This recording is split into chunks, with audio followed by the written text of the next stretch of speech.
Good afternoon, everyone.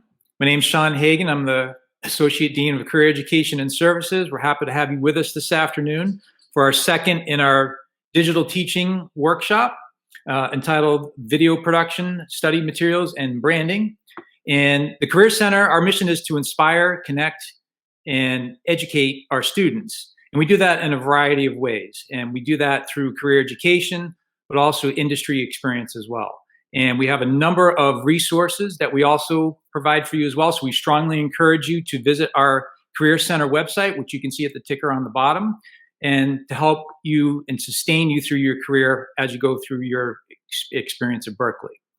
And without further ado, I would like to turn it over to Cheryl Bailey, which is one of our partners that we partner with within the college to bring these various different experiences with you and for you. So with that, I will turn it over to Cheryl Bailey, the Assistant Chair of Guitar. Thank you, Sean, for, we got together and worked on this idea. Hopefully this will be a series that goes on into the future. The idea was to create some workshops about developing income streams for performance-oriented musicians, right? So we had Jane Miller, Professor Jane Miller, in the first part of the series, working with our students that you're going to meet today, developing how they would present lessons in a digital age. And today we have Associate Professor Colin Sapp, who's in our department, one of our distinguished faculty members. He has over 150 credits as a recording with jazz artists, with R&B artists, with fusion artists. And he also creates these amazing, as you're going to see, and he has all these techniques for presenting incredible video presentations. So that's why we knew this was the perfect guy to help us coach our students in this second round of the series to create some incredible videos. The third part of the series will be April 22nd with Tomo Fujita, Professor Tomo Fujita, at 1 o'clock on Thursday, April 22nd. So you'll see what our students work with Colin today and what they create. And then the third part of the series, they're going to work with Tomo about how to make it go viral, so to speak, in the nice way, and expand their teaching studio. So anyway, I'm going to turn it over to Colin. And if everybody has questions, we'll get to them towards the end, but feel free to type them in there. And Colin, I'm looking forward to this. Me too. Oh, thanks so much, Cheryl. Thanks, Sean, for having us here. And thanks, Kim Perlak, Chair of the department. And thanks, Andy, for working the tech behind the scenes. And hello, Francesco and Eric. How's it going? Hello. Hello. It was really nice to see your presentations that you did for Jane. I watched that video as well, and it was really great to see you teach. And yeah, I was hoping to kind of start with that today, kind of recap a little bit. So let's go with I have a couple things here. So I wanted to know, first off, what were some of the things that you remember that were the big takeaways from your session with Jane? Because we're going to build on those today. So could one of you share what some of your thoughts were on that?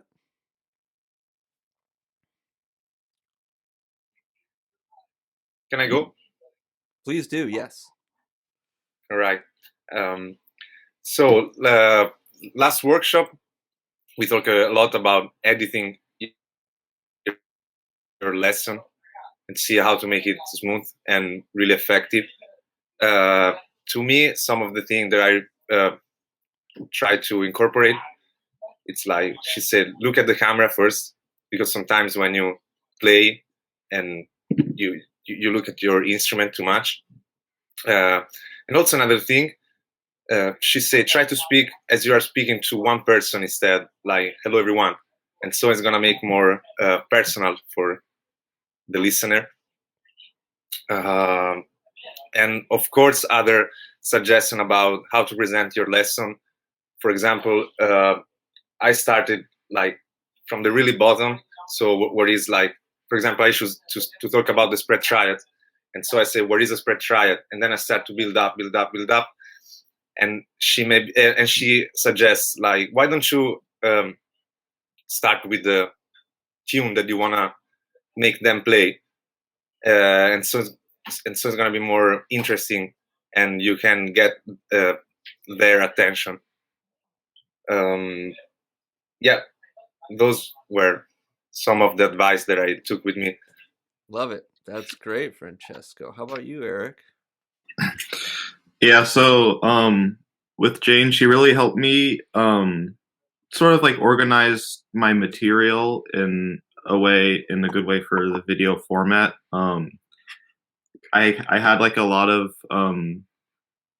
like I had a lot of stuff that I did in my video, and there are some areas where I like went into detail like too much, and then some other areas where I didn't go into detail enough. So it was really good to hear that, and it um, sort of helped me format how I'm gonna try to format my video for the final draft. And yeah, for me, she really helped me with just organizing my material in like a good way. Excellent. So I think that these things are excellent takeaways to encapsulate that all into something that we can kind of build off of today and use as our starting point. Just to kind of bullet point those things, we want to have a very narrow lesson focus. We don't want to try to do too much in any given video that we make. We want to just do one concept. We don't want to present a bunch of concepts. We want to go deep on one concept and try to have a very clear learning outcome for that lesson, right? Your lesson plan should address 4 questions: who, what, why, and how. And that was one thing that Jane talked a lot about as well. Determine who your target audience is, right? Are you going for a beginner, an advanced beginner, an advanced player who knows a bunch of stuff but has a certain problem? Define who that is. Show the viewer what they will be learning. So that's the beginning demonstration of what's it going to look like when they learn this thing. Put that right at the beginning. Show the viewer how to do what you're trying to teach them by breaking the concept down into its smallest explainable pieces. And then ultimately you have to tell them why this is important stuff. And usually we do that by having a real piece of music that they can use this concept in. So you'll want to give them some real world music making thing for them to use that concept in. And then she also talked about ways of incorporating your supportive materials and stuff, and we'll talk a little bit about that today as well. So now, let's see where you're at in that process. It doesn't matter to me who goes first, but you know, I guess I'll actually have Eric go first. I'm just choosing randomly. I'll just have Eric go first, and then yeah, we'll see how that's coming along. So you want me to share my video or to just... Yeah, exactly. Cool. Yeah. 1 second.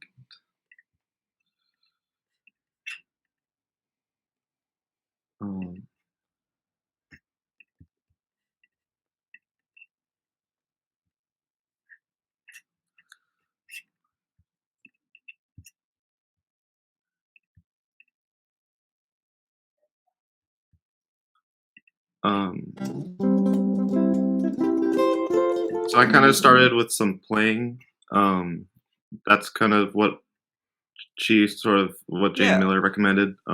That's great. Why don't you just So play the video and then we can talk afterwards, all right? okay, cool. Awesome.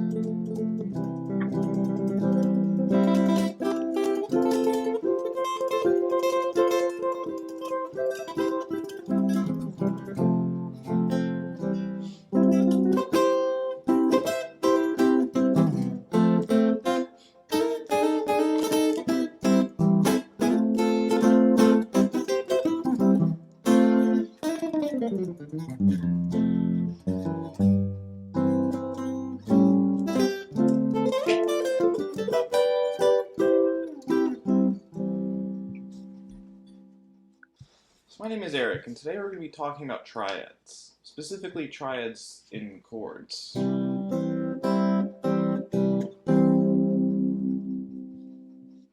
So I've developed a method that allows the guitar player to navigate the entire fretboard using these chord triads.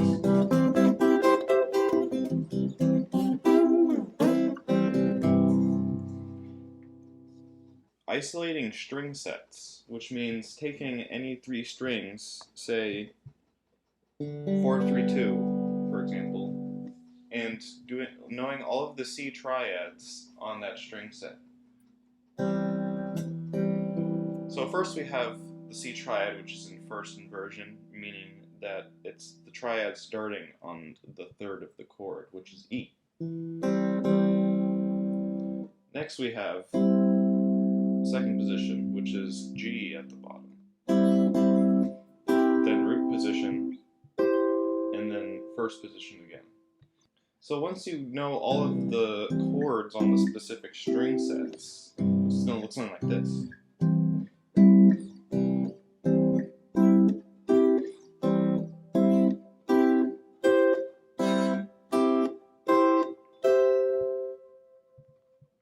So this is taking one sort of triad that, we all know probably here, and expanding it to everywhere we can find it.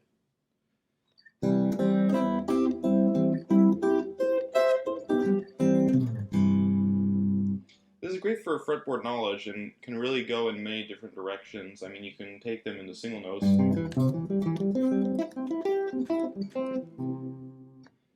You can play with a pick, you can play it fingerstyle.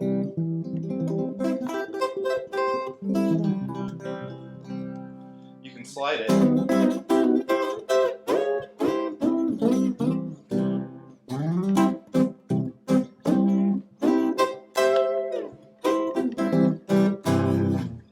So once you get comfortable with the triads in a key, which is C major, try adding another chord. So what I'm going to do is I'm going to add F to this.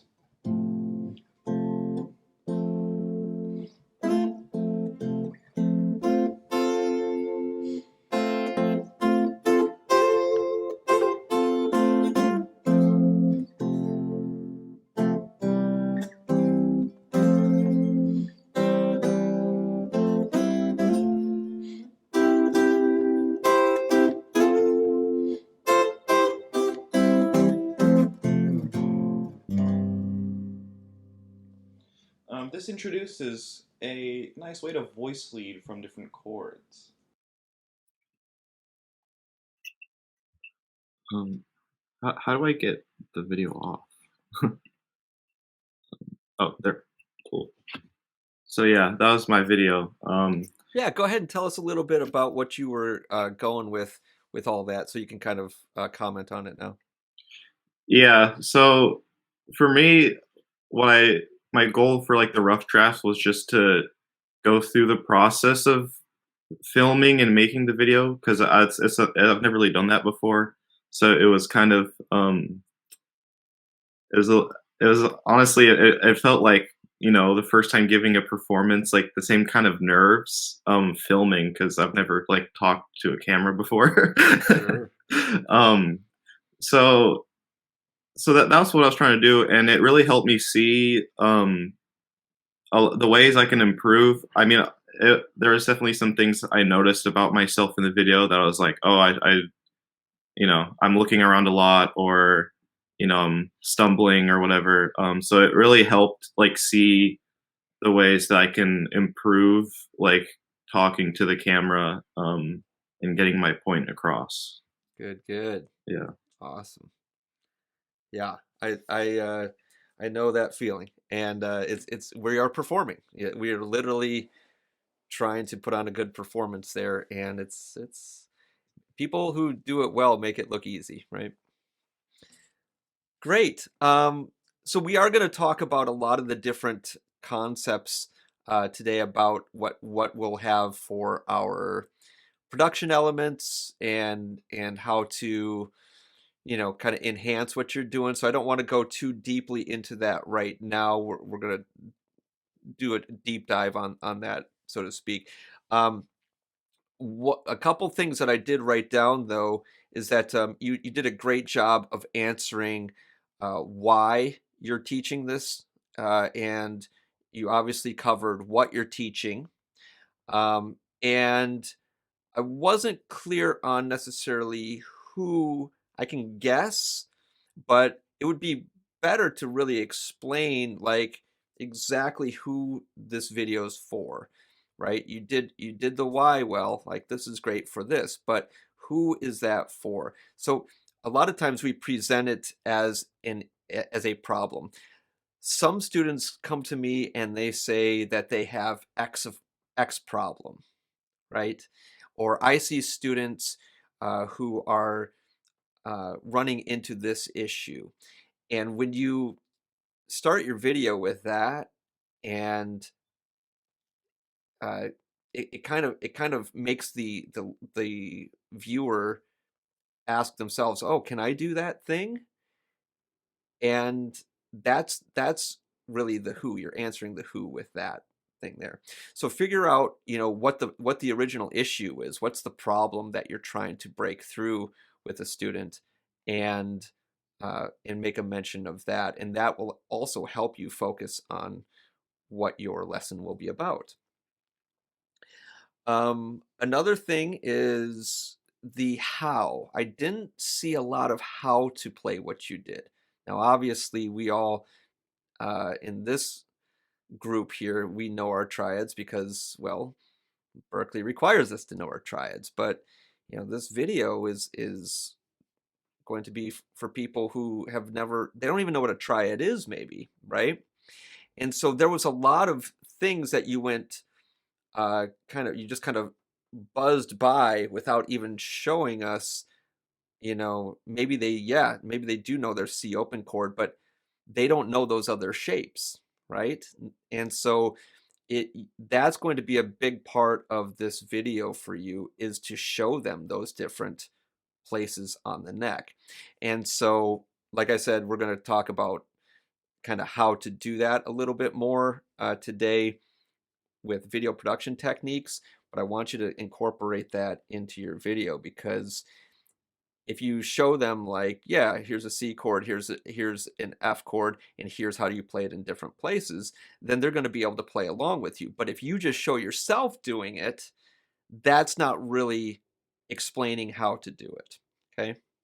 So, yeah, that was basically my my only critique. I would say we definitely need a song to put it in. I like how you opened with an example of how to use them, and you're clearly very versatile with them.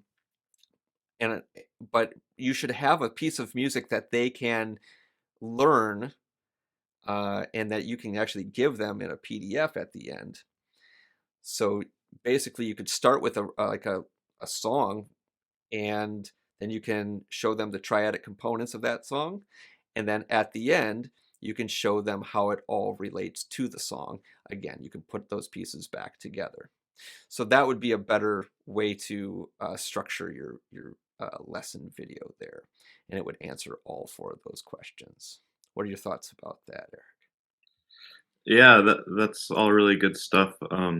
Definitely gonna take all of that and use it in my final draft. So yeah, thank you. Of course, yeah, yeah.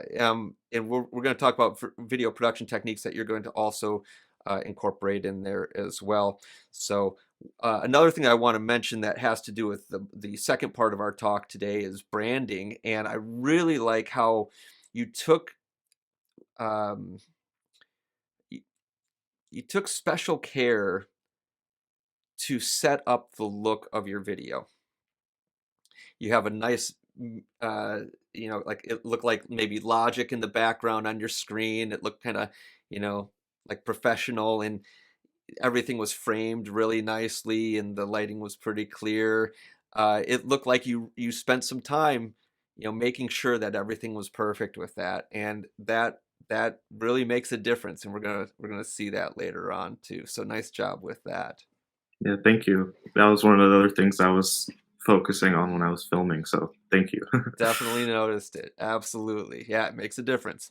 Excellent, excellent, excellent. All right, we're going to get back to some of that stuff. Why don't we see what Francesco came up with? All right, let's see if I can share video file.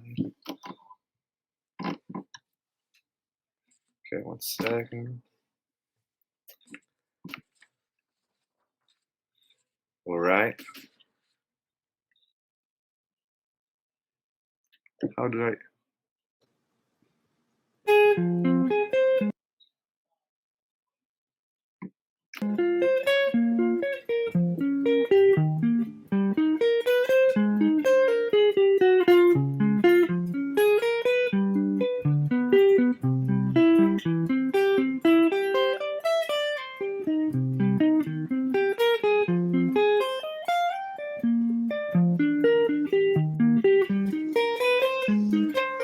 Hi, my name is Francesco Staccioli, and today I'm going to bring you into the world of the spread triads.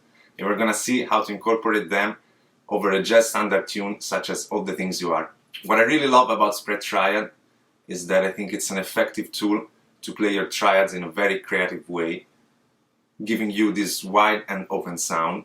And I use them in many occasions, for example in pop session, pop recording, or when I play with a piano player. But the cool thing is try to apply them over a jazz standard and see what the result can be.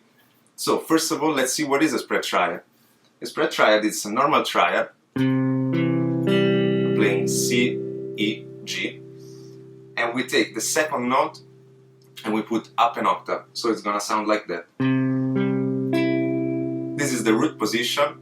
Then we're gonna play the first inversion, so E, C, G, and then G, C, E.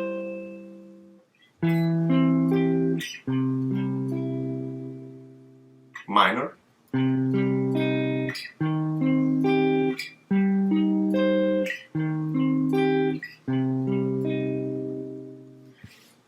Of course, diminished and augmented. Once you get all the shape and all the fingering and all the inversion down, you might want to try to apply over this tune. But let me tell you one thing first. When I was studying this triad, I found myself struggling a little bit because, as you will see, there are so many fingerings that you can get stuck and you don't know which one you want to play, especially if you want to voice lead a chord into another. I worked out a system to play them and to voice lead them into the next chord. Let's dive into this tune. F minor 7, B flat minor 7, E flat major, A flat major, D flat major, G major, C major. Once you get the chords down, you might want to try to incorporate in your playing and in your improvisation. And so I found out this cool pattern that allows you to move into the chord and giving you this sense of counterpoint, which is this one. We take one shape, so F minor, first inversion, and then we play the next inversion, so like the first inversion. Flat 3, root, and 5th.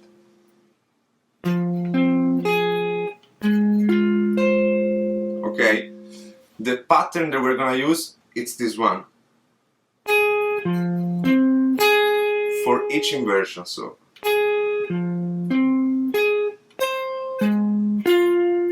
B flat minor, B flat minor,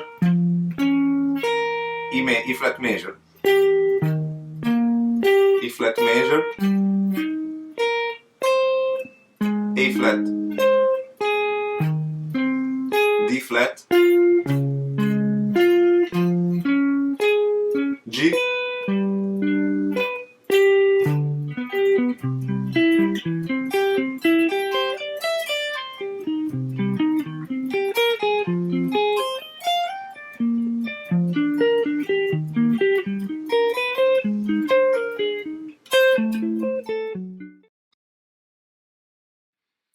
Very nice, Francesco. Walk us through that from your perspective there, and yeah, kind of fill us in. Yep. So as Eric said, this video, like I need to do this video to see how difficult it is to to make a good video. So first of all, the production aspect of the video, I know that it's very important, but I found a little bit hard to reach a high level. And about the lesson, yes, I was like, as Eric said, it was very hard to, it was like a performance, and to me also there is the language involved, and so sometimes I messed up, and also I realized I messed up also a few. I said first inversion, but it was the root position, so maybe like to make sure that I know the material, like. Yeah, and I was trying to, to start showing a piece of music, and then explain a little bit what is a spread triad, and yeah, and then where else? As Jane Miller suggests, like rather than just play and see, I'm so good, this is my lesson, like to explain also like why do you use this stuff, and like what was the process to get the material down. And so I was trying to say that as well, and yeah, more or less. Yeah, great. Yeah, that was great. Yeah, it was cool, and it was great that you started with the piece, and that was one of the key ingredients, is that you're drawing the viewer in by they're seeing what they're going to learn, right? They see that, oh wow, that's a really beautiful piece, or that's a really cool technique, and that's the starting point for your video. So you did a great job with that. And I also appreciate the effort that you made. And, I noticed that there's a light in front of you because there's a little shadow behind you. So you put that light source up front. That was good. And you had kind of a nice framing on that as well. You explained the why very nicely, and the how to do that very well. You were articulating the different chord tones as you went, so they could follow along. And the what, you presented the what at the very beginning. I wasn't clear on who you were directing this at, and it's the same feedback that I had for Eric. What is the problem that you're trying to solve here, right?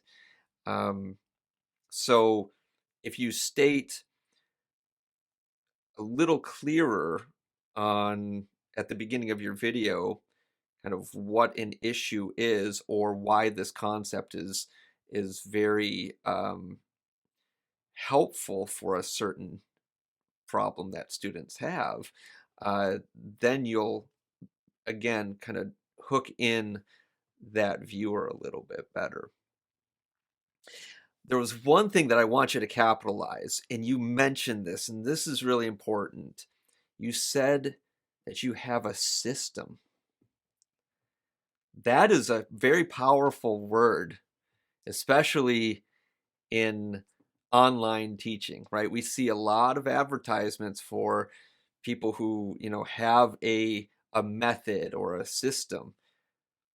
And you said that, and so I was waiting for you to explain, well, what is this system? And I never got that definition from you. You never quite went into that. That is something you could talk about for this thing. You could say, okay, my system is this. Here's how I do this. And you break that system down for these triads, or you see how that system works within this concept of spread triads, right? I think that is very compelling for a viewer to watch. You could break down a system of your thinking, and that can be very helpful for a student. So Yeah. define that a little bit clearer, a lot clearer, or make that even the focus of your lesson. You can say, I see students having this problem, this problem, this problem. With my system, I address those issues by doing this, this, this. We're going to use spread triads and see how they voice lead into each other. Yeah, boom, there you go. You've got your video right there. And if it's a system that is flexible, meaning it applies to multiple concepts, not just triads, but also seventh chords or scales or you know, composition, whatever it is, you could make a whole video series on that, right? And say, with my system, I can do I can apply this concept to triads and to seventh chords in video 2, and video 3 would be composition or whatever. That is something you can really expand upon and get a lot of material out of. Exciting. That's super exciting. Yeah, thank you. For sure. Cool. So we've got a lot to talk about today in terms of how to up our game with video production, and also with the idea of branding. And then intertwined in both of those is going to be this concept of teaching materials. So I'm going to be doing a lot of talking today. I'm going to try to get through it in a timely fashion. Then there's going to be times where I open it up for questions from you or feedback or thoughts from you two. But then also whoever's watching as well, you can submit questions, and I'll answer those as those are given to me. So I love that you both, dove into the video project head first. As kind of uninitiated as you were, you got to learn a lot, even without any guidance through that, and it taught you a lot already. And a lot of the things that I'm going to be teaching you today are going to resonate with you because of your experience already. So I'm glad that you did that. Nice work, and thank you for presenting those, because we all know that that's a first draft, and we don't expect it to be super polished at this point. And, I just want I would just want you to feel okay about sharing those things, because we know that that's not where we're going to end up. Okay. You might have also discovered during this process that teaching is an art. We spend all this time at Berklee and before shedding our instrument and getting really, really strong as players. But teaching is also a craft unto itself. And it requires years of practice and study.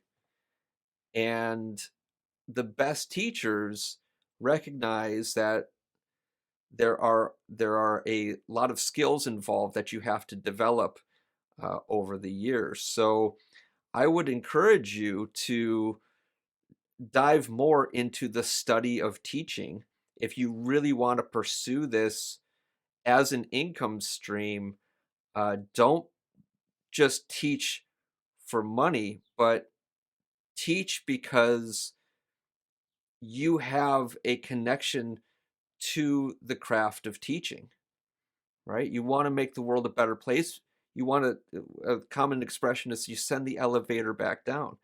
You've got all this great training from your teachers, at Berklee and from your independent study outside of Berklee, you want to help others, right? And I think, without getting too philosophical or whatever, teaching is really about the love of other people and believing that they have the ability to do whatever you're doing. And that's why we share with each other, right? That's really what teaching is. We're not trying to profit off of people. We're trying to better people, right? Trying to make people's lives better. So, anything that you can do to study the craft of teaching is going to make your job a lot easier. You're going to understand why we do certain things the way we do them. And it's just going to connect with your students a lot better, whether they're in-person students or they're, virtual students. I pulled out one of my favorite teaching books here. It's called The Skillful Teacher. You can see it's not a quick read. This is a fantastic book by John Safier and Mary Ann Haley Specka and Robert Gower. This is one of the best books on teaching. If you were to buy just one book, I would recommend this book. There's obviously a lot of great books out there, but check out The Skillful Teacher. And all the things that I'm going to be showing you today, most of them I don't really have a vested interest in as far as financially or anything. I don't get any kickbacks for any of this stuff.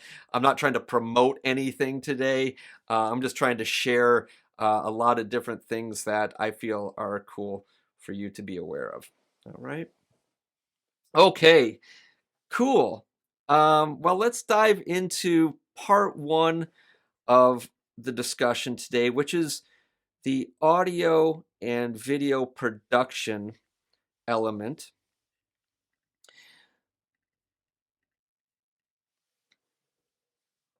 So hopefully you can all see that. Great, excellent, cool. So one thing that is obvious but has to be said is that when we are making videos, we have to remember that it's a visual medium, right? And everything has to be presented in a compelling and engaging way. And when you see how videos are made, professional videos are made, you realize that there's a lot of different facets to them. And they use all kinds of different visual elements to make the video interesting. So we want to explore some of those things today, ways to make your videos more engaging and ultimately develop your own style with them as well.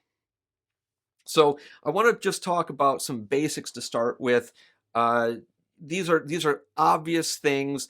I'm not going to go into video equipment or anything like that. We're not going to talk about like the technical side of f-stops or white balance or ISOs. We're not going to get into all that technical info. You should, if you're going to get deep into the world of video production, yeah, you need to know that stuff.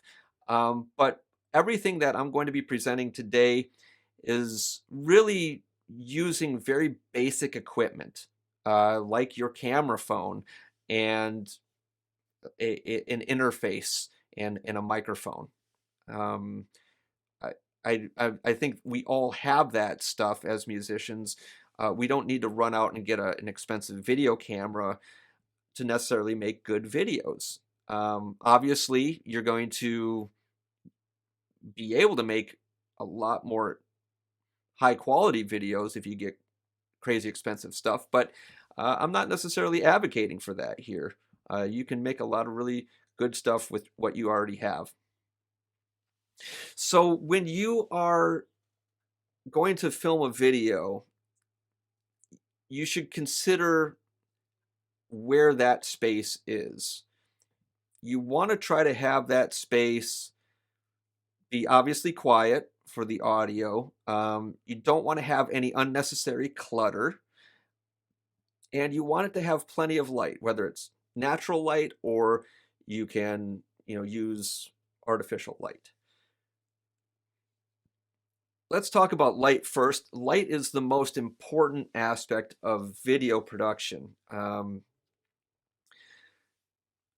Anything that, well, cameras only sense light, right? They only pick up light. And if your light sources are inadequate, the resolution is going to be very low in your production. So we want to have plenty of light. And in fact, the space that I'm in right now, which is one of my teaching space for remote teaching, but also a video production space, I have a lot of lights in here. Now I have 2 natural windows on this side where you can kind of see one in the background there. But I also have, you know, two room lights that any room should have, right? But off camera, I've got 4 lights that are lighting the room as well. And it doesn't look like I have like a bunch of lights going on, but if I turn them off, the video quality would really, really suffer. So keep in mind that light is everything. You can make a really amazing video on a camera with in your phone that if it's lit right, it looks amazing. If it's lit very poorly, then it looks really poor. But that's true with a great camera too. Like if you have an expensive camera, if you light it poorly, it's not going to look good. So keep in mind that light is the #1 thing to experiment with. Let's look at these 2 photos here that I took of myself. This is on my iPhone that I took. And you can see in the photo on the left that there's a backlight, right? The window is providing the light, and it draws your attention away from me, and it goes towards the wall there. So on the right, you can see when I reorient myself in the room, the light now is up front, the focus is on me.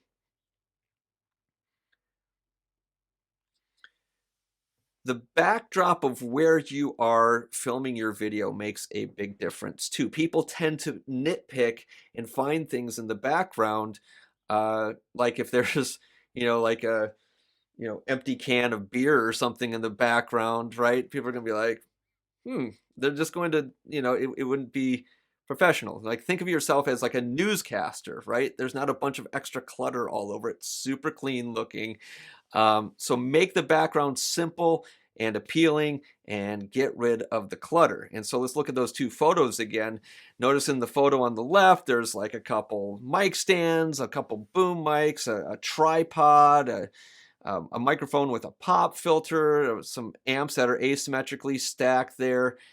Compare that to the right where you can see it's a lot cleaner. Sure, there's some amps in the background, but it doesn't feel cluttered. Again, the attention is more on the subject in the right photo.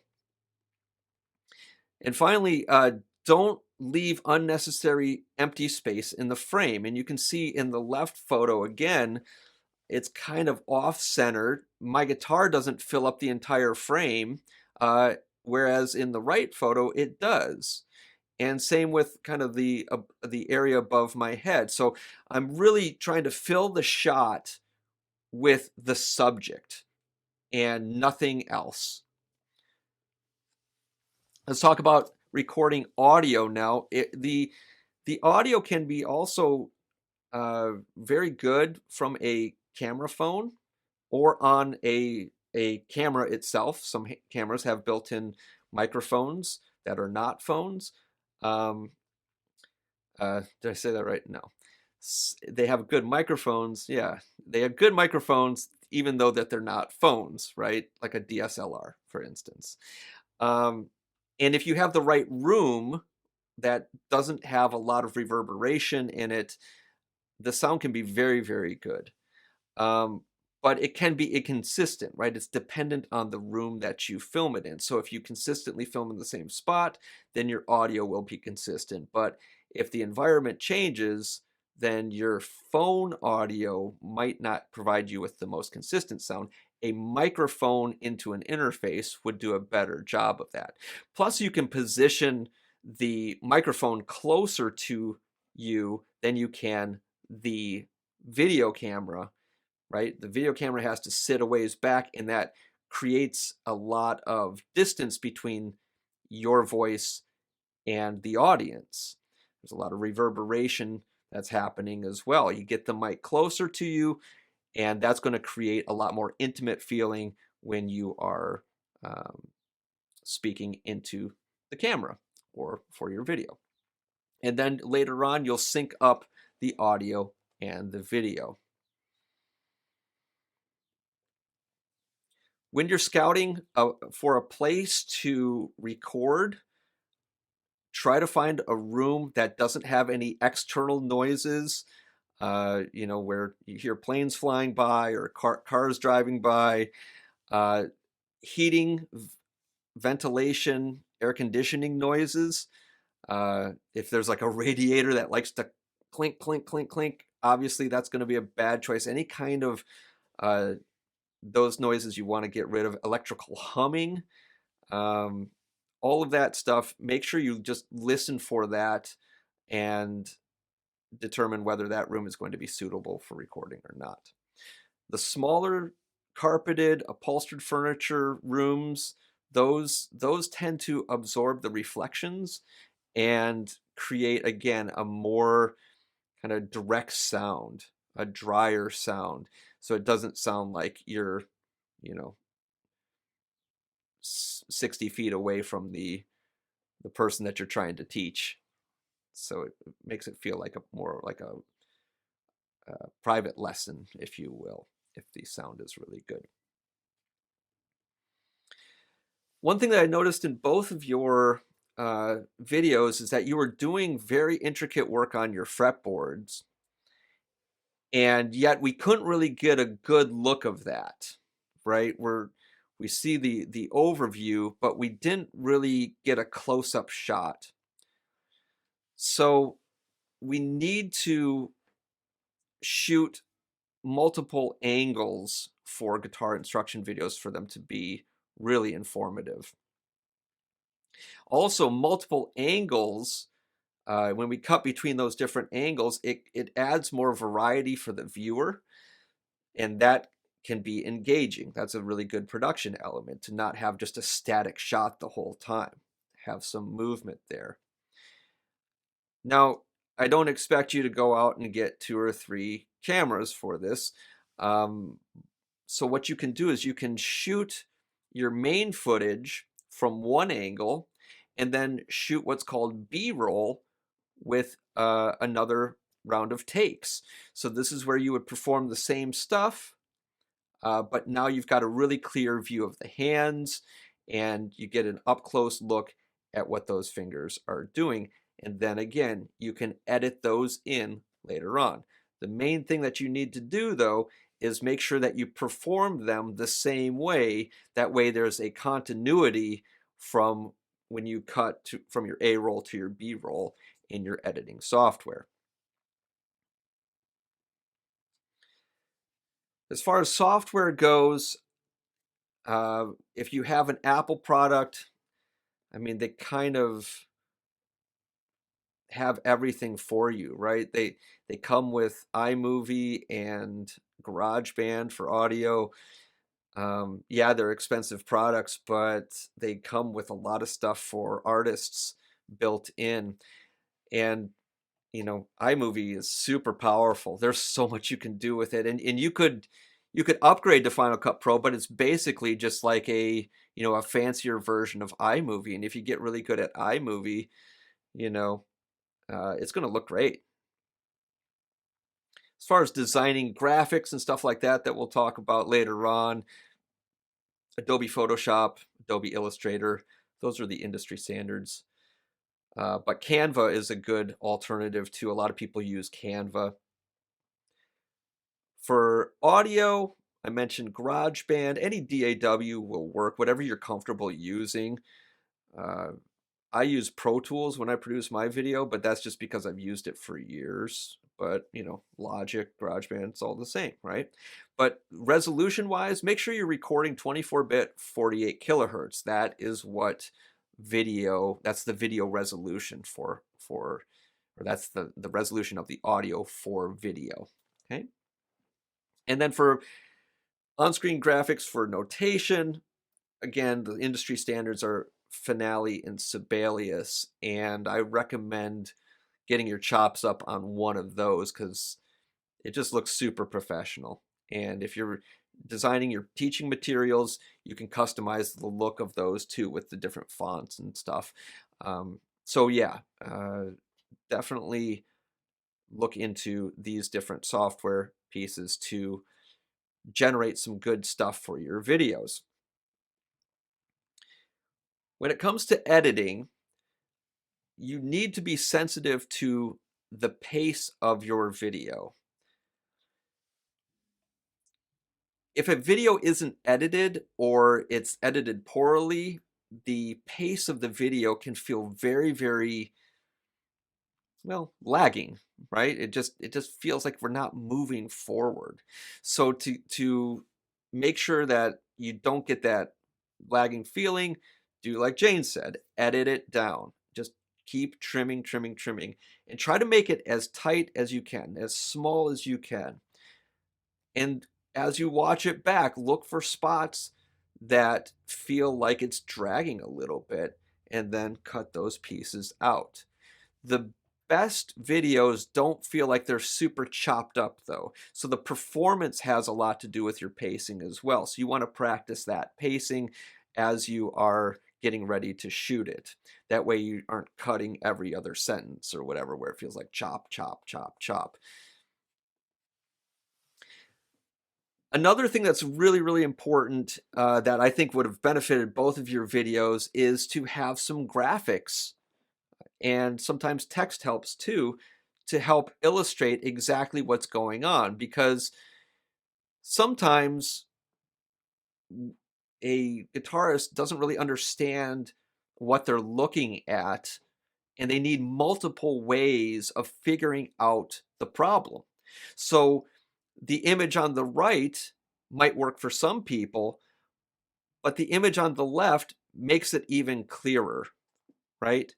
And of course, we've all used these things. They work. They're part of music instruction. This is why we've been using these all along. So you should put these on screen as well. That is another part of video production that is crucial for guitar instruction.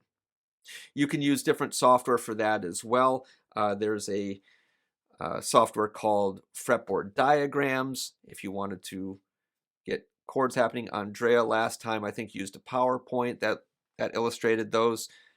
Looks fantastic. Any kind of graphical way to explain what you are showing them or to illustrate what you're showing them can be very, very powerful.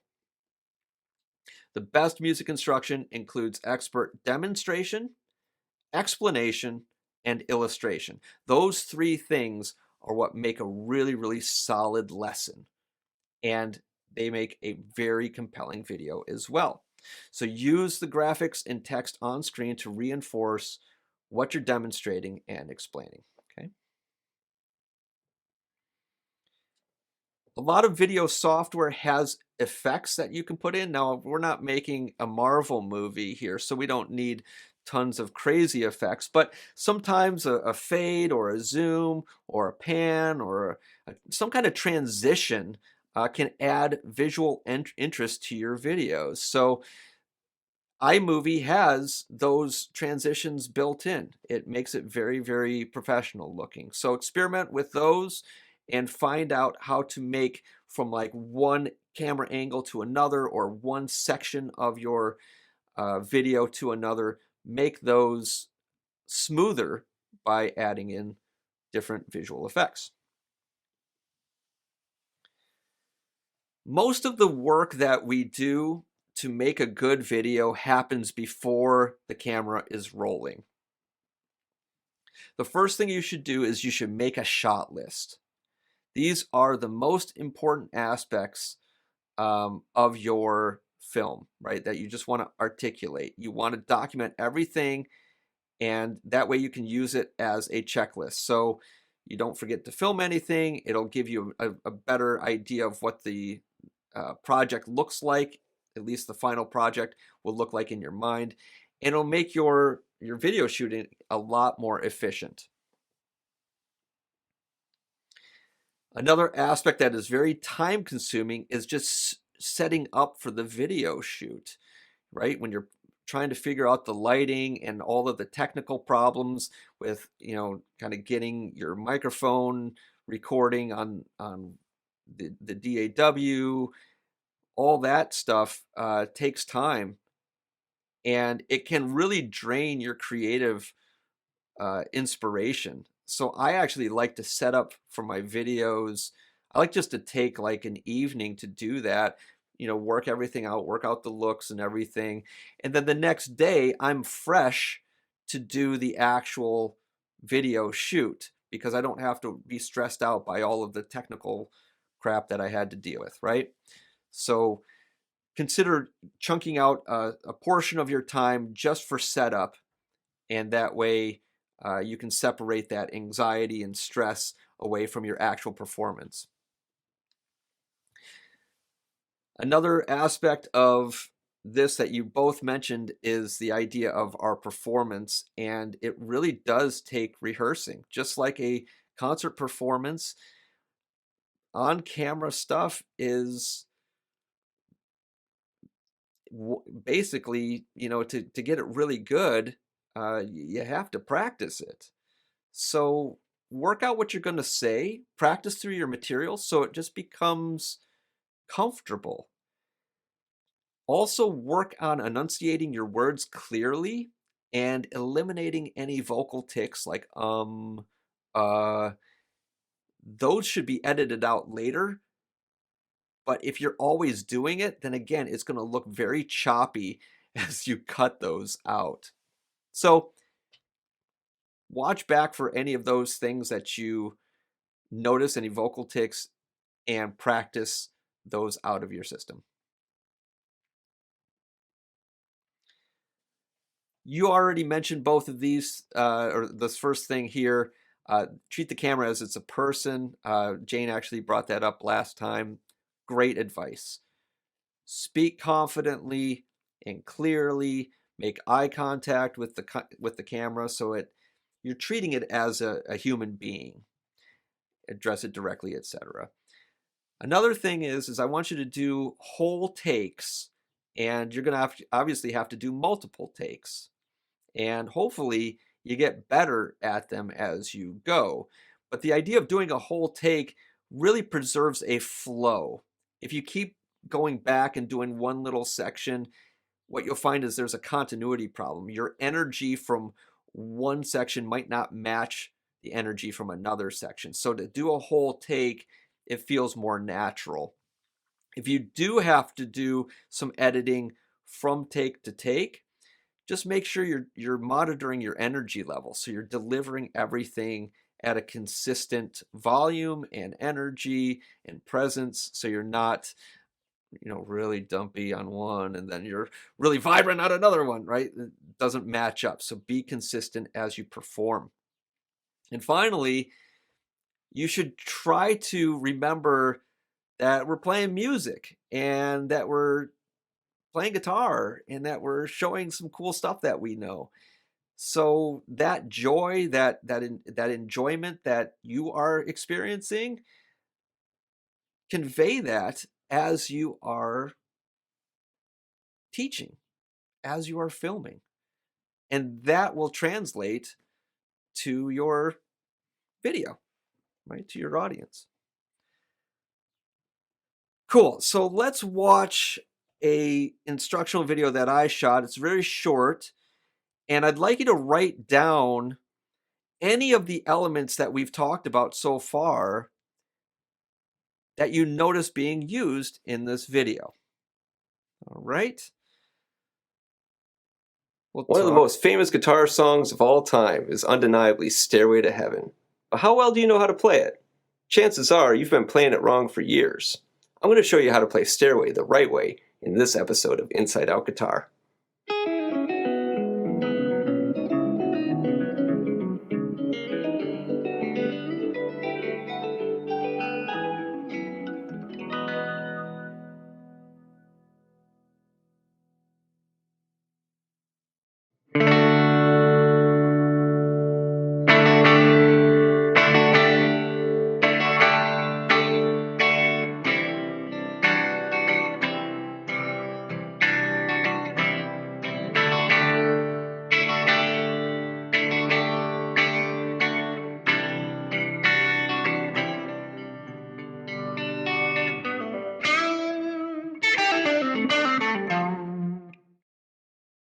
Hey there, welcome to Inside Out Guitar. I'm Colin Sapp.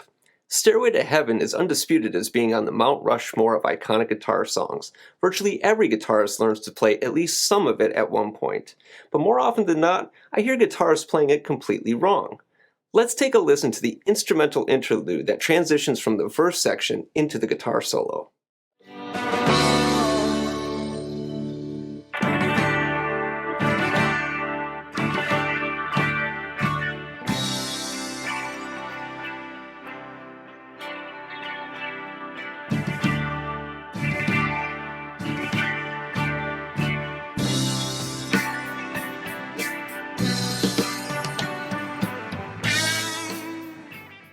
Where did you find yourself tapping your foot? If you're like me, I used to feel like beat 1 was on the 4th rhythmic attack, the D sus4. If we counted that out, it would go 1, 2, 3, 4, and a 1, 2, and a 3, 4, and a 1, 2, 3, 4. Let's listen to it again, and this time I'll put a metronome alongside it so we can home in on where to tap our foot with the beat.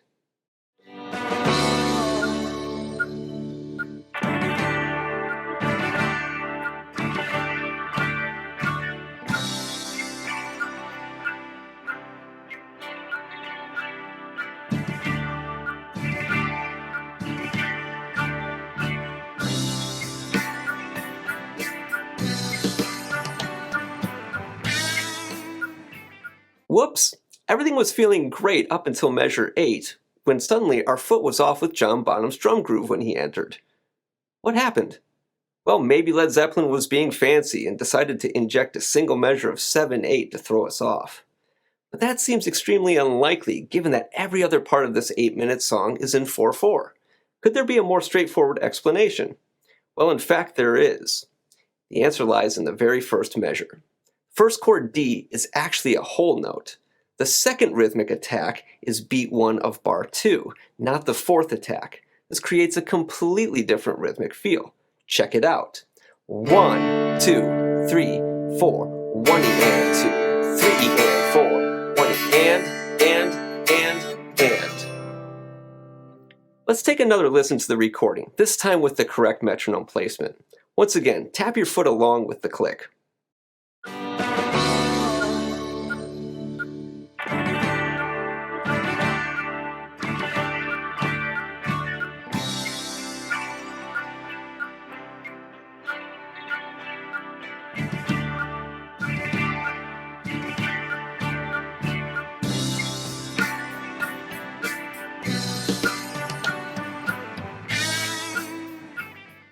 As we can see now, the interlude stays in 4/4 the whole time and is much more syncopated than we've been feeling it.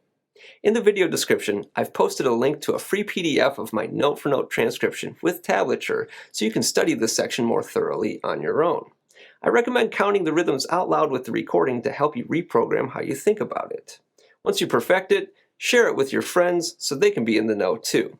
Be sure to subscribe to my YouTube channel for more guitar insights. Thanks for watching. Happy practicing, and I'll see you next time on Inside Out Guitar.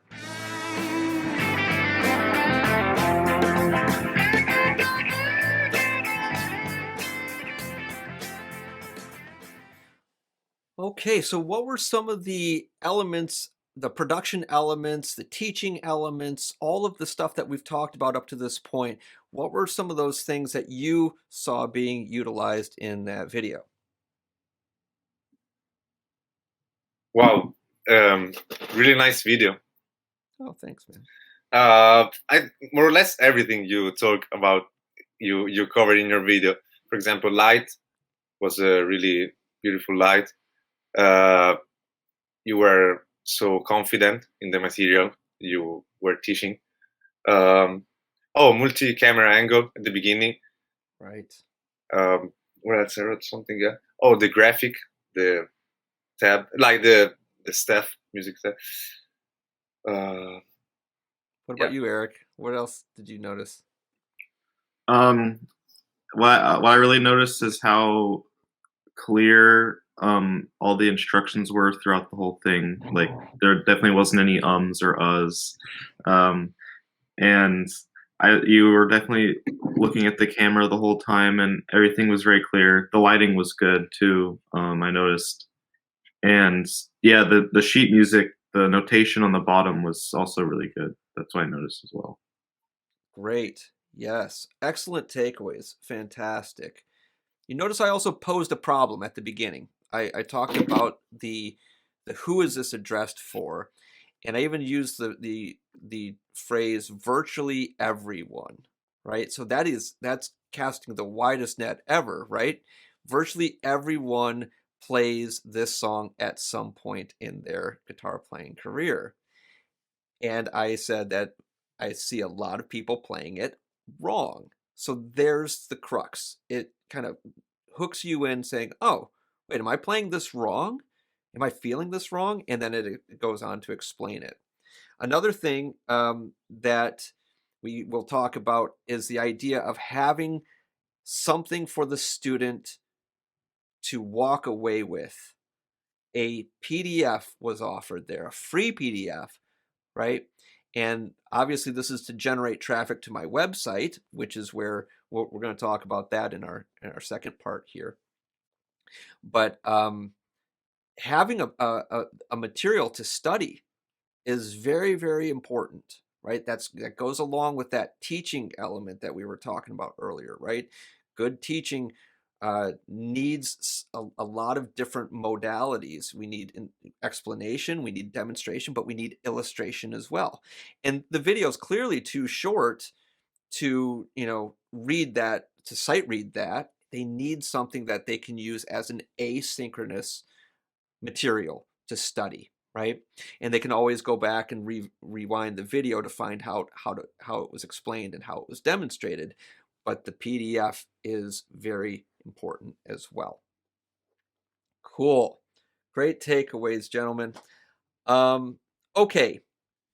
So let's talk about a couple common problems that I see happening from time to time.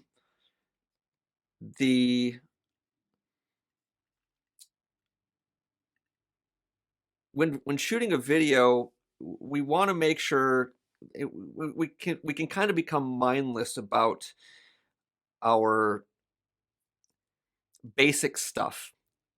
And this happens in recording sessions too. Like if you're just, recording guitars, sometimes, the studio heats up and your guitar starts going out of tune, but we don't notice because we're so focused on something else, right? It's really important to make sure that you are tuning between takes, to make sure that you don't get a good take and then, you go to edit it later on and you find, oh my gosh, my guitar's out of tune. It doesn't even sound good, right? Yet the delivery was great. Everything was confident, and it just was a mess because it's unusable because your guitar is out of tune, something like that.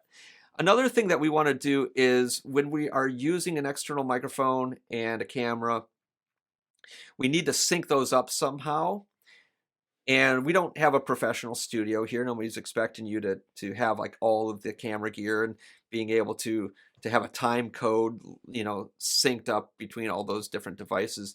The simplest way to do this, and I've seen this actually on network broadcast during this pandemic, is the fact that they have to slate their Zoom interviewers or interviewees with a hand clap. So what they do is they say their name, Colin Sapp, 1, 2, 3, and then they clap. And what that is trying to do is trying to get everything synced up to eliminate what's called lip flap.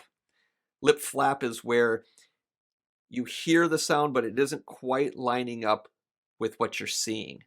And so by saying 1, 2, 3, clap, right? Or 1, 2, 3, now you have some visual cues, and on your audio track, you see a very clear spike of where those sounds are coming from. And you can simply drag those and align those perfectly in your video editing software. So I recommend always slating, that's called slating, before each take. So always just go 1, 2, 3, and that way you can synchronize those much, much easier later. If you don't, then you're always going to be guessing, did I get that exactly how it should be if you don't do it? So that is an important thing. Again, very basic, but sometimes we forget about doing the basics. So before we move on to the branding part, do you have any questions for me about any of the audio or production, video production stuff that we've talked about up to this point? Yeah, I have a question. One of the problems I encountered when I was making the video, I used a mic for like talking and stuff. Yeah. And in the video, I sort of positioned it so it wasn't like really in the focus. Right. But the issue I found was that my guitar was like just the acousticness of like my guitar playing was picking up in the mic. Yes. I was wondering what's like a good way to sort of I was trying to figure out how to have a mic without picking up the guitar, basically. That's right. It's a tricky thing. Well, a couple different things I would suggest. If you're using an interface, you can actually plug your guitar right into the interface and record that way, and then use a digital amp sim. And simply, when you're editing in your software, you'll have 2 tracks of audio. You'll have your guitar track, and then you'll have your vocal track, essentially, right? Your speaking track. And you'll have to mute the speaking track when you're playing. So that's one way of doing it. Another thing is to isolate your amp and put it in a different room so it doesn't get any of your speaking voice in there. And that's what I do. I put my amp in a ISO booth, and then I have my mic here. Yes, that mic picks up my guitar, but I can eliminate that or minimize that by simply muting that mic or lowering the level of that mic when I'm playing, and vice versa as well. So yeah, those are the ways that they do it in the studio. You'll hear it once in a while if they kind of are a little bit sloppy with like in a live broadcast or something like that. You can hear a little bit of the different mic levels going in and out. Like Saturday Night Live, like I'm really like always listening to see like how the audience mics are kind of faded up when the laughter's supposed to happen, and then faded down when the you know, the comedian's talking, you know, like on Weekend Update or something like that. There's someone mixing those 2 microphones, right? It's not just like how we hear it in a room. They are literally having to take the audience down when the performer is speaking. So it's a very similar kind of phenomenon. So you have to do that in post. It's a lot of work. Videos take about 4 times as long to produce than just an audio recording. Like if you're just like to record a song, to record a video for that song takes about 4 times as long as it takes to record that song. So keep that in mind. Like video production is very labor intensive. That's why it's very expensive to hire people to do this, because it takes a lot. It takes a lot of gear for a professional to do it. Number one, that drives up the cost, but it's also very labor intensive. So just know that that's part of the process. When you make a video, you're gonna, I would say it's about what was it? Oh, geez. I think it's about 4 hours for every 1 minute of video.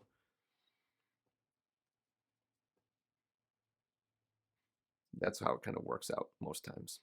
5-minute video, it's about 20 hours of time spent making that video, from pre-production all the way to the time that it's exported. Any other questions? My question was basically the same about the recording the audio while you're speaking. I put the microphone, and then when I listen back, it sounded so bad, and so I ended up using my camera audio for the speaking, and I recorded my guitar into Logic. I think this is part also about like the pre-production, you know, like spending a lot of time to find get good the setting. sound right. You're going to need 2 microphones. If you're using an amp, you need one for your voice, you need one for your guitar, and then you have to mix them in post. Yep. Great. Excellent questions. All right, well, let's now transition to the second part of this talk, which is the branding element. And this is kind of more of the business side of it, which of course, the theme of this whole talk, this 3-part series, is the business of you. And we're trying to understand how better to present ourselves as a professional in this business. So we're going to talk about branding, and I'm not a marketing expert. I'm not I was not a music business major ever. I was a performance major at Berklee, and then I got my master's in education. But I've been in the business for a long time, and I've learned a lot from all different artists that I've worked with, and people in the industry. And these are some of the takeaways that I have to share with you to help you establish yourself as a teaching artist. So branding is defined as the marketing practice in which a company creates a name, symbol, and or design that is easily identifiable as belonging to the company. Your brand is a representation of who you are as a business and how you wish to be perceived. It's your image. Branding demonstrates professionalism and can drive new business and awareness. Branding is all about your image and controlling the visual aspects of anything that can be associated with you. Why do we need to do this? Well, your online presence needs compelling visual imagery to help you become instantly recognizable and stand out from others. Branding increases your business's value, and it creates more appeal because of its uniqueness in the marketplace. Also, if you go to advertise yourself, the next talk is all about marketing and promotion. If you have a brand, it's more easy to advertise with that branding material than it is without. And the whole point of making this digital content is to get the viewer interested in you, and branding is really an extension of you. There are multiple forms of branding. All of these together form a very good brand for a teaching artist. So we're going to be talking about logos, website, your video production style, equipment that you use, and your teaching materials. We might not think about it as branding, but in fact, it really is. When you use specific identifiable gear all the time, that is part of your image. That's part of your look. So I've just shown us a couple folks here that are icons. Tosin Abasi has his own signature guitar. Eddie Van Halen, Annie Clark, shout out to Berklee, graduate of, I think, 04, also known as St. Vincent. Brian May, Zach Wilde, they all have their instruments designed for them. Like, that is their signature guitar. And when you see that guitar independent of the artist, if you just saw Annie Clark's Music Man on a stand, you already know whose guitar that is. That's Annie Clark's guitar.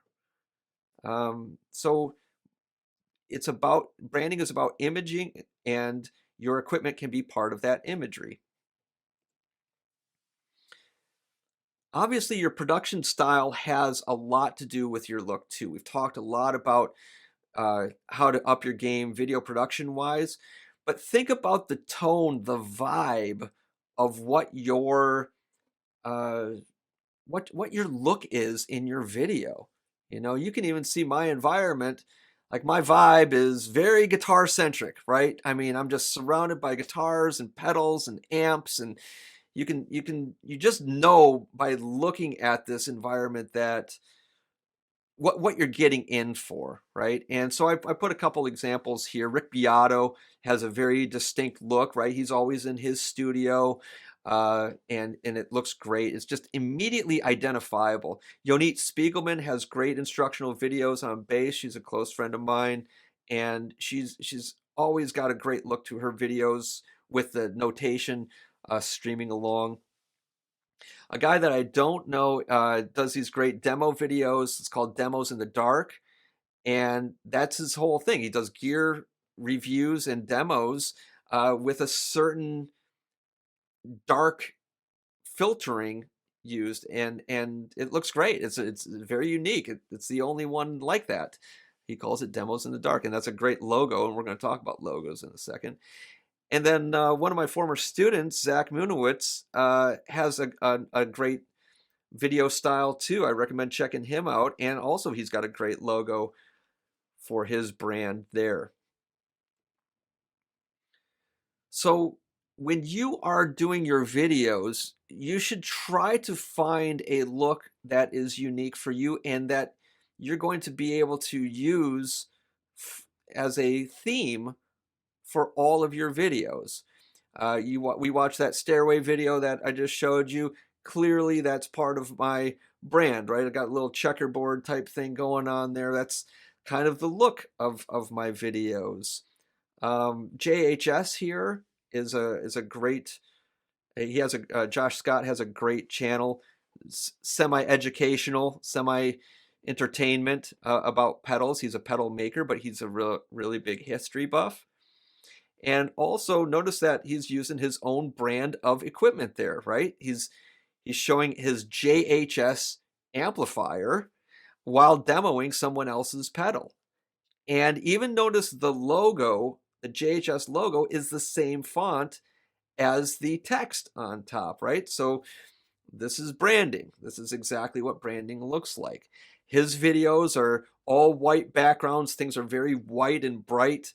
He's got a very distinct look to his videos, and they're intentional.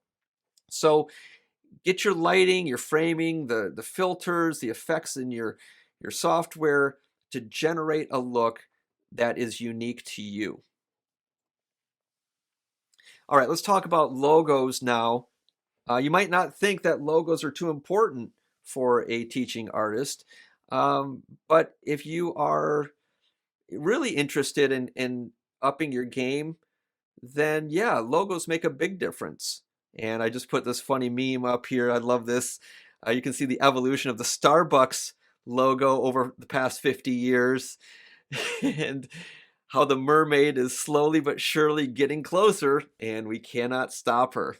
It's such a great meme by Chloe Adams.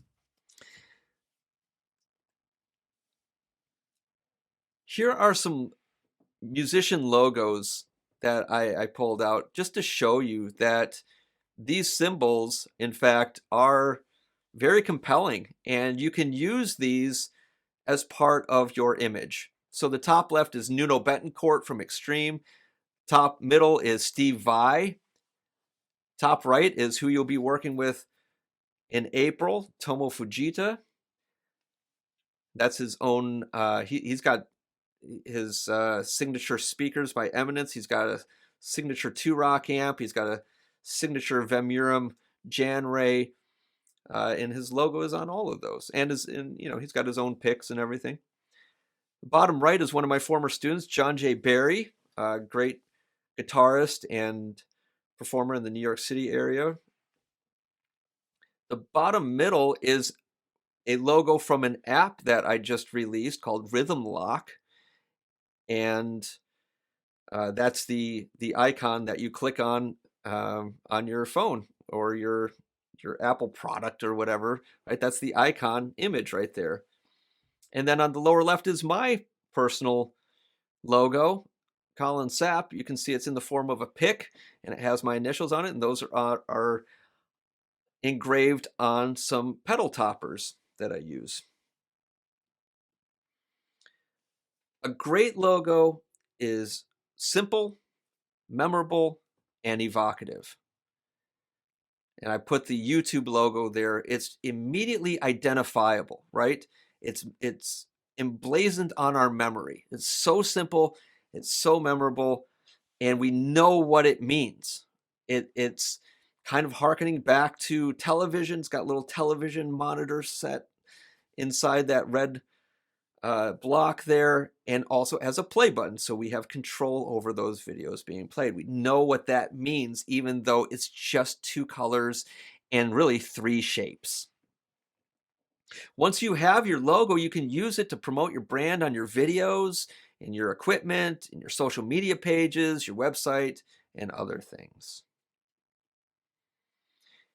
To get into the world of logo design, I mean, there are people that are specialists in this, and they're really, really good at it.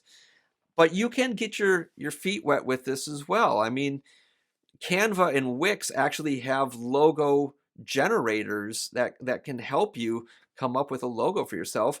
And if you want to go even deeper, again, you can use graphic design software such as Illustrator or Photoshop. As you are going through the process, whether you're working with a professional or by yourself, there's 5 steps that are usually followed. The discover phase is where you are trying to define what exactly makes you you. You're identifying the tone of your brand, the themes that you want included, really soul searching in that step. And that gives you a vision for where you want to go. The second is where you are exploring the different options. For us, it's going to be researching how to build a logo. We'll have to read up on the fundamentals of design like style and color and typography, but you can also be looking at logos that resonate with you and try to articulate why they resonate with you. Why do you like those? What is appealing about those? How do you identify with those? And how can you use certain elements to help come up with your own logo? Third is, of course, the design. That's where you take all those considerations from the first 2 steps and start to experiment with different visual elements and come up with a bunch of different options for yourself. Fourth step is where you narrow it down and you choose one to go deep and fully develop that concept with. And then the 5th step is where you refine it, you put it into the different contexts that you'll be using it, and then you tweak it. You figure out how to best shape it so it works with your overall brand. Another really important thing as part of our brand to have is a website. A professional website is where you can control and consolidate all of your content. You can have everything there. It's great to have social media pages, but you want to drive traffic to your website because this is where you can build a lot of very strong connections with people. They can do deep dives on you. They can listen to your recordings. They can read your biography.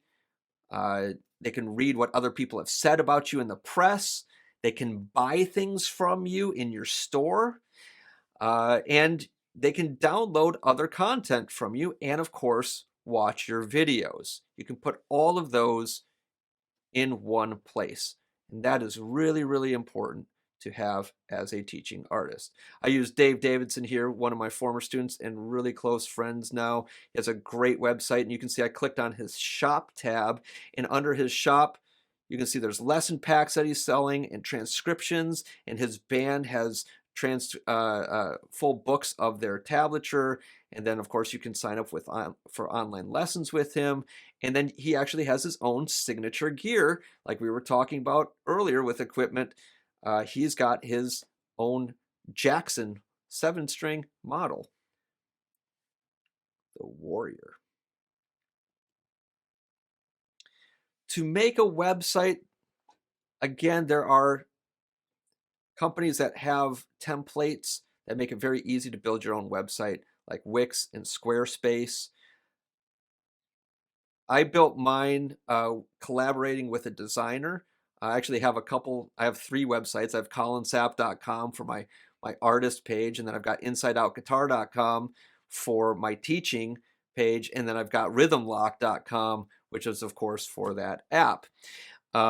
And all of those, I collaborated with others. So I actually learned on my own some of these coding elements of HTML and CSS, but you don't have to. You could use Wix or Squarespace and simply just, use those templates, and you get great looks with those. They really do look fantastic. So it depends on what you want to do. You can always change gears later on and design your own if you start with a template, or if you already have some experience with that, go ahead and dive in with some programming on your own.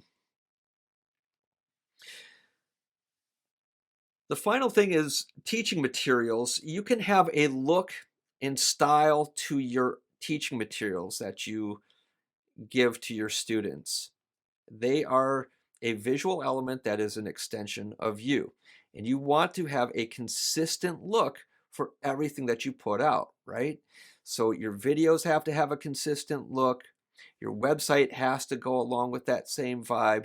Your teaching materials can have that branding on there. You can have your logo on there, and those can make it really, really identifiable, instantly recognizable.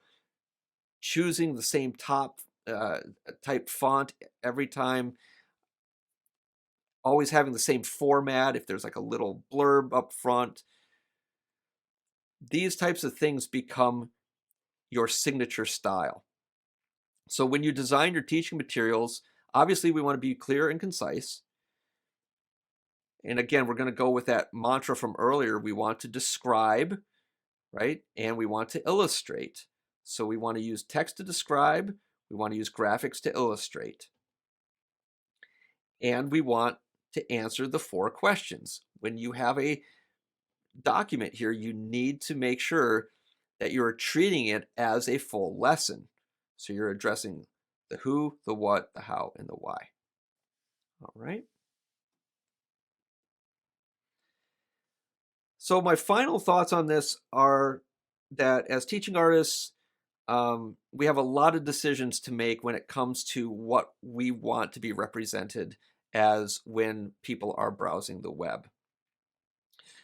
It's all about how we want to be perceived, right? What our character is when people Google us, or when they want to look at more, do a deeper dive on us. So here are some things to decide on for yourselves.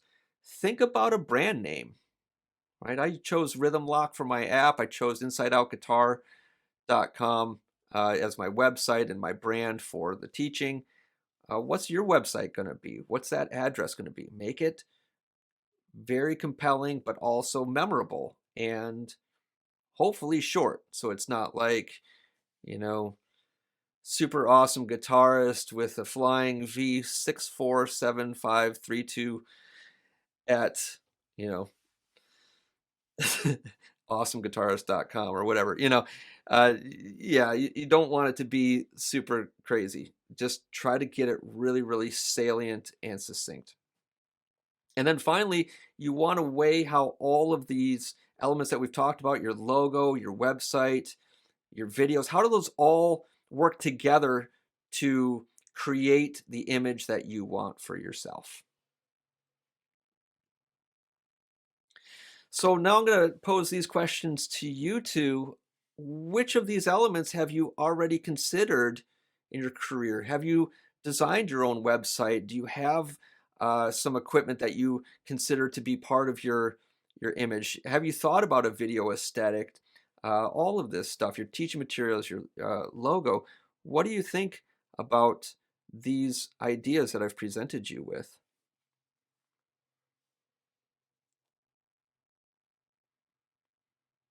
Do you want to Can I go go? first, Francesco? Yeah. Oh, yeah, sure.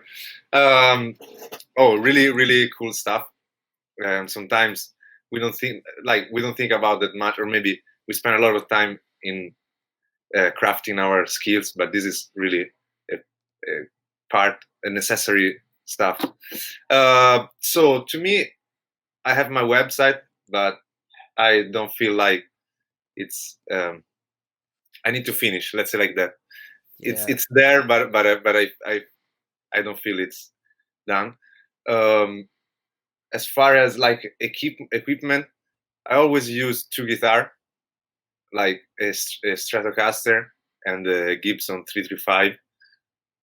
So, and but I don't know which one I prefer, you know. So You don't have to I, decide on one. I mean, Robin Ford is known for his 335 and his Telecaster, yeah, right?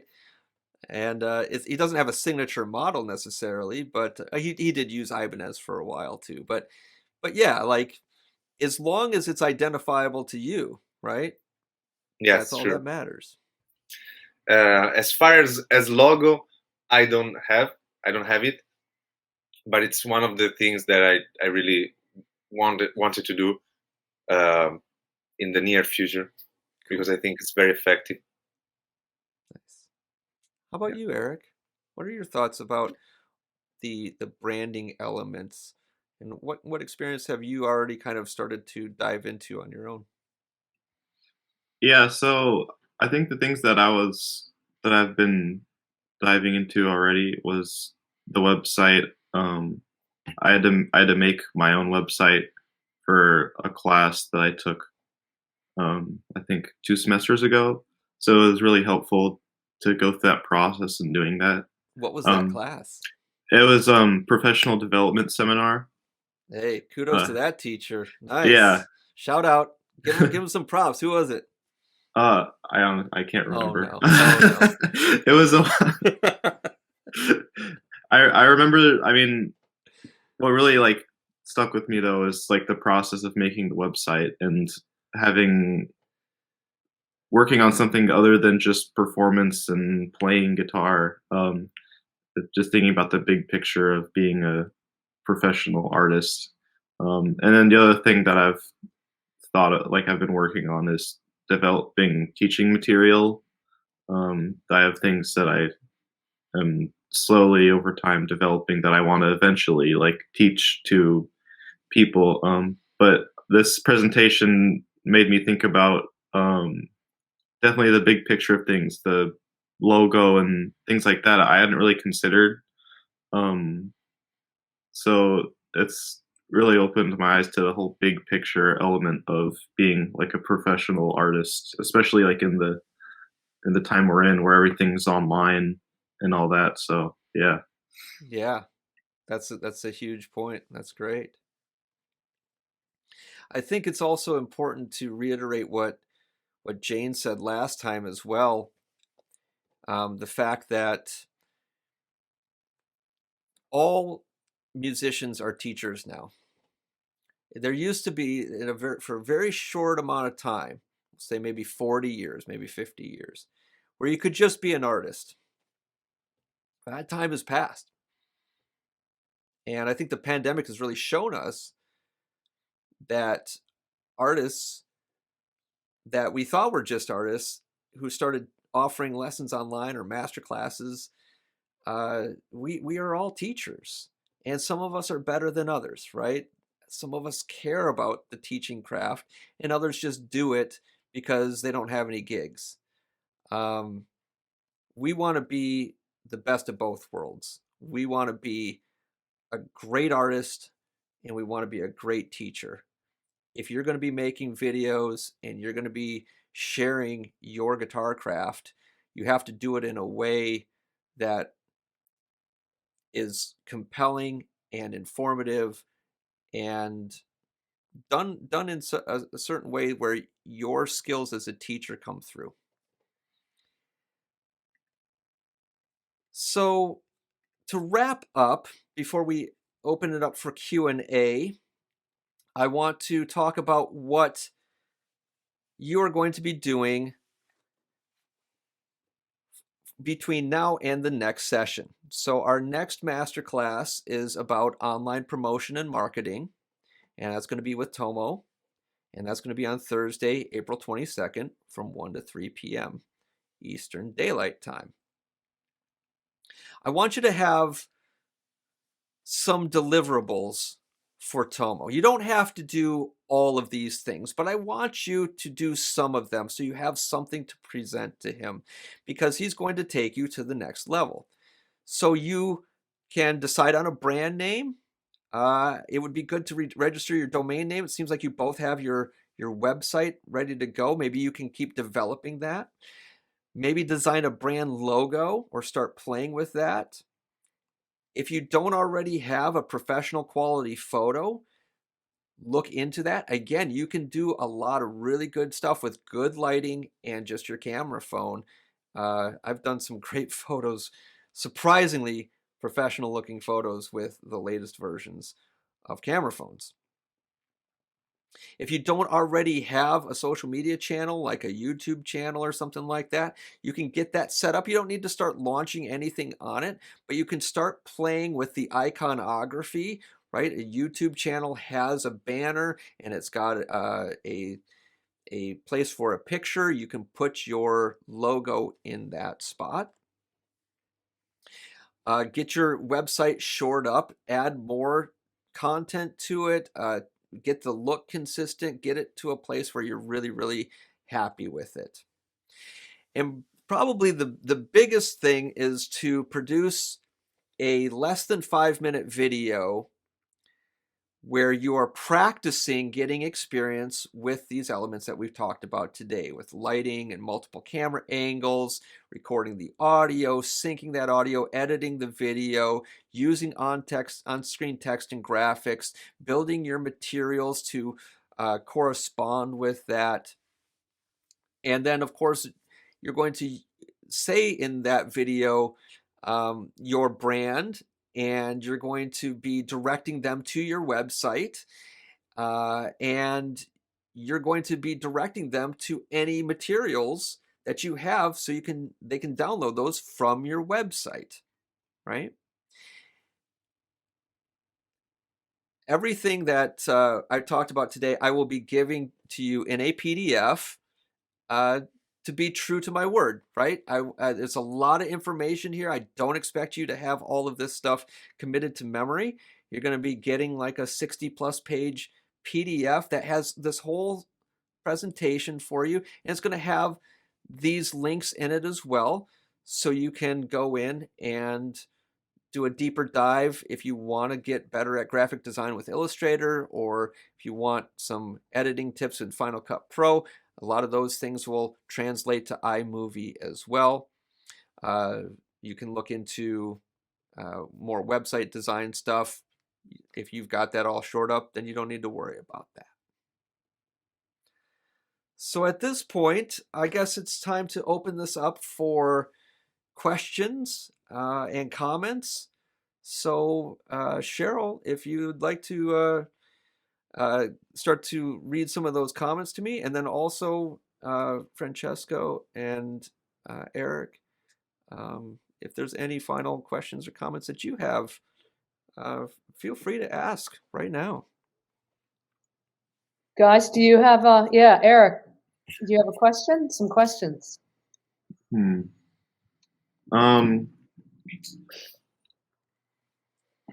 Yeah, I mean, this whole thing has made me think about definitely like experimenting with different angles and different like filming techniques and stuff. In terms of like using a camera, do you use like a stand, or like what's like the? Oh, that's a great question. Yeah, like what are like the tips you have for, you know, setting up good camera angles, right, and also like positioning it to get, because a problem I have is like getting parts cut off, like my hands. Yeah. Yep, totally. Well, there's a couple cool things that I've found, and I'll show you this little stand that I have. I have this mounted on a mic stand. This is my phone, and there is a mount that you can get that mounts on a microphone stand here. This little element here. This little chrome element. You can buy this little thing for maybe $15.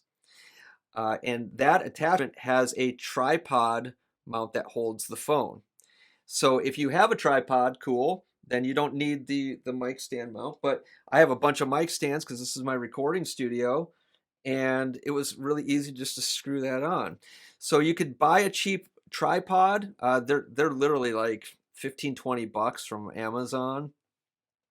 And then you can just buy this little tripod adapter or this mount for whatever kind of phone you have, and there you go.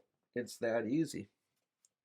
It's great to use for also teaching online lessons. If I like to have it like off to the side, I'll have like my slow downer here or my iReal Pro app, and I can just go boop boop boop. It's like my little computer while I'm teaching on my big computer.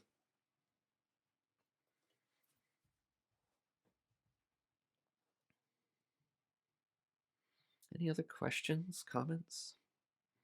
We don't have any, I don't see any questions. So folks, if you have some questions, we have a few minutes, about 10 minutes left. But Colin, I had a question that I was thinking about. What about protecting your materials copyright wise if you're giving PDFs out, and how, in terms of thinking about branding on those, so that, as I've had things that teachers gave me and I made copies of them, but they, even back in the day, my teachers somehow would always have, composed by blah, blah, blah, or, just any of that stuff to protect your intellectual property. Yeah. It can be a problem for sure. I mean, we've all, ran into that. I actually had, I remember seeing during 5 week, a student came in and showed me like all these pages of chords. And I'm like, those are mine. How did you get those? He's like, oh, so-and-so teacher gave those to me. I was like, wait, he's giving out my materials? I mean, yeah, I mean, there's different ways to, if you want on your website to do an official way, you can password protect those and give out unique passwords for those so they're not shareable. You can do it that way. But yeah, at the end of the day, people can find their way around there. I always do like to put my name on them. I like to put my website on there, and that way they're, it's clear where these things came from. And if I spot those things, then, I have the choice of either, cease and desist or just letting it slide. Yeah, I think that's really important. And well, also the other issue that can come up is, if you're using a standard tune or someone's tune, or like the Led Zeppelin tune, you have to be careful about that as well, because that's someone else's intellectual property. Right. I mean, Well, if it's educational, right, we can do that because it's under an educational thing. Like the PDF that I gave is just an excerpt of that section, right? It's not, and I'm not selling it either. It's a free PDF, right? So that's another thing. You're right. You have to really be careful that you're not trying to profit off of others, right? You're off of others' work. You should profit off of your intellectual property and brand it as such.